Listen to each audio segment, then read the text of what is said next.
Hemamali diary තුලින් අද අපි ඇවිල්ලා ඉන්නේ නුවර පුරවරේ තවත් ලස්සන තැනකට. නුවර නගරේ ඉඳලා කිලෝමීටර් 4ක් විතර හන්තාන පැත්තට වෙන්න පිහිටලා තියෙන මේ තැන මහජනතාවට විවෘත වුණේ ආසන්න වශයෙන් පෙබරවාරි මාසෙදී විතර. ඔබට හිතා ගන්න පුළුවන් අද අපි ඉන්නේ කොහෙද කියලා. මේ තමයි හන්තාන කුරුළු උයන.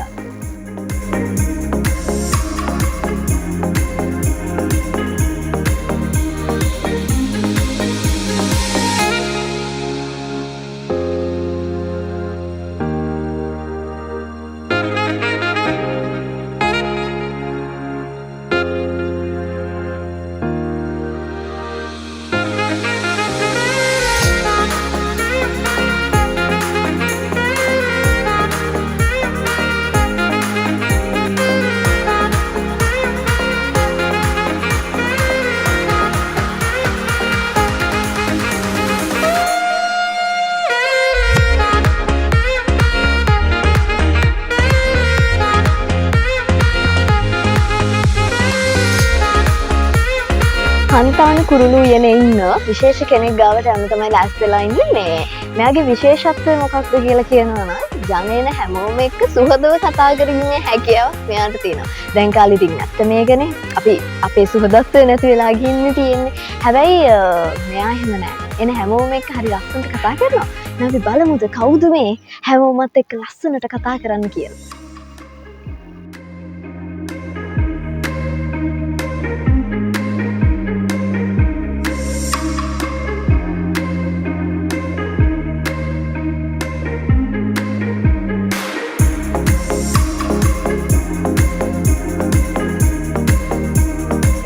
අපි දැන් මෙයාට කතා කරමු. හලෝ. පෙත්තවත් කෑවද? වත් කෑවා? වත් කෑවද? ඇහෙන්නේ නැහැ කො. වත් කෑවද? පෙත්තවත් කෑවද? පෙත්තවත් කෑවද?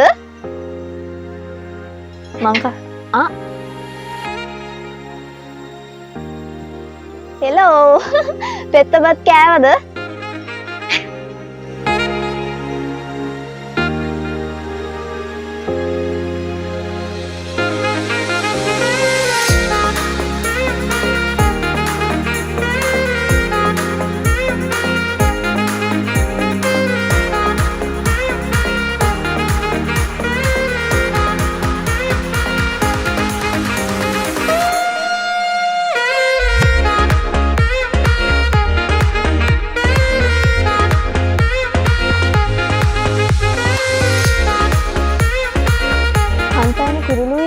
ජනතාවට විවෘත වුණාට තාමත් ඉදිකිරීම් කටයුතු සිද්ධ වෙමින් තියෙනවා. මේ වෙනකොට මේ කුරුල්ලන්ට අසනීප වුණු කුරුල්ලන්ට ප්‍රතිකාර කරන්න ප්‍රතිකාර මධ්‍යස්ථානයක් මෙහි ඉදි වෙමින් පවතිනවා.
හන්තාන කුරුළු උයනට එන ඔබට කුරුළු විශේෂ රාශියක් දැක බලා ගැනීමේ හැකියාව තියෙනවා. ටිකට් එක වෙන්නේ රුපියල් 600ක් වගේ සුළු මුදලක්. ඒ වගේම ඇතුළේදී ඔබට පුළුවන් කුරුල්ලන්ට කෑම දෙන්න.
සවාරියෙන් නම් ඔයාලට chance එක තියෙනවා.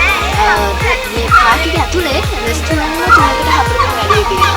ඉතින් වෙහෙස නිවා ගන්න බඩගින්න නිවා ගන්න අවස්ථාව දෙනවා. බය වෙන්න එපා. කැමරා වර්ධින්නේ නැහැ. බර්ඩ්ස් පාක් එක ඇතුලේ.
බර්ඩ්ස් පාක් එකට આવොත් ඔයාලට පුළුවන් මෙයාව බලන්න එන්න.